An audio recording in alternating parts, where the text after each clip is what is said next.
आउ खिलाड़ होले बड़ा की आ गइली ई बताओ लड़की खिलाड़ है उसकी लड़का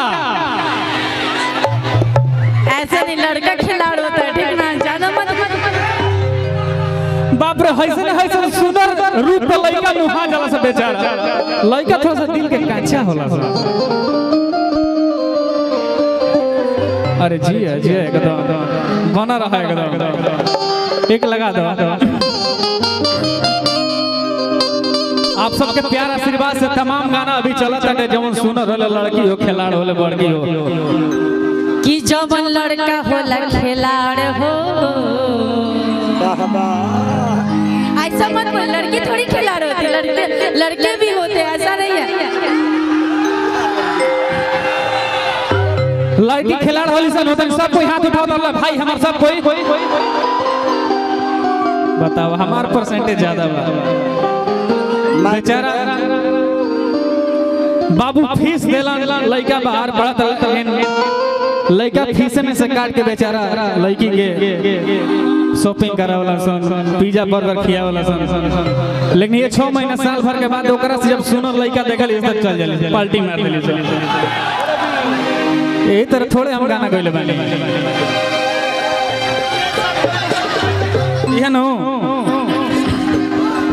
चली आज हमने गाइल बने जा हमने के प्रमोद भैया आज दूगो रूप विख्यात प्रमोद प्रेमी हमने विख्यात भोजपुरी के गायक महानायक और हमने के प्रमोद भैया कि आज लड़का के बबुओ ना इल्हा सूत गुल बना इतना आज ओकरा के चूमे लेते सुता देले इतना आज क्यूट लागत होई तो भैया के लड़का यानी आज हमके भतीजा के जन्मदिन समारोह में आइल बने का भैया एगो हम गाना गौले बानी रंजीत सिंह ऑफिशियल पे जौन की बड़ी स्टेटस लगावे लो लड़का खातिर 2 लाइन सोनू भैया प्रमोद भैया कि धन बाड़ी जन्म जवन देली तोहके मैया हो ओ लड़का खातिर हम माई से दुआ करते हैं कि आगे चल के अरे वीर बाबू खातिर आगे चल के बहुत नाम हो देश में विदेश में नाम हो लड़का के प्रणाम प्रणाम प्रणाम ड्रेस तो पहन ले अरे वीर मेरा बेटा है बेटा छोटी मम्मी हमार लड़का खातिर 2 लाइन कि धन बाड़ी जन्म जवन देली तोहके मैया हो कि धन बाड़ी जन्म जवन देली तोहके मैया हो हमर तरफ से जन्मदिन के बधाइया हो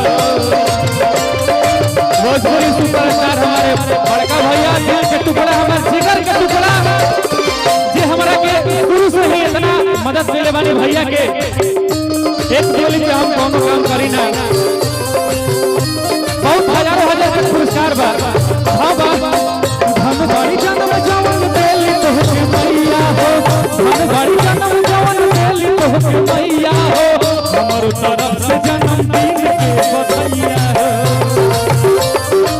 हजारों हजार पुरस्कार बा भैया के तरफ से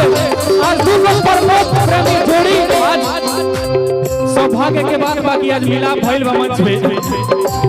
जिंदगी में छुआ तू तरफ के ऊंचाइया हो जिंदगी में छुआ तू तरफ के ऊंचाइया हो भैया हो चूंकि आज लड़का के जन्मदिन समारोह बा तो हम जान के लड़का के पापा हमनियो के तो पापे भाई नहीं जा एक बार तनी ठुमका मार दिया जाओ अब प्रमोद प्रेमी भैया के तो आई छोटी मम्मी हो जा बाड़ी लो हमार प्रमोद भैया के डांस तो फेमस है बा जानता रहो भैया पर हम सोची ना कि प्रैक्टिस करी लेकिन थोड़ा थोड़ा हो जाला छोटी मम्मी छोटे पापा इजा बड़ा लो प्रमोद जी हमारे मासूर हुए ना छोटी मम्मी प्रमोद भैया के शरण में रहो बहुत दूर तक जाइबो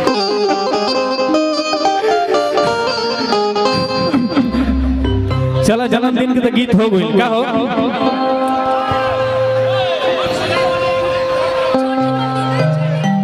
आई हो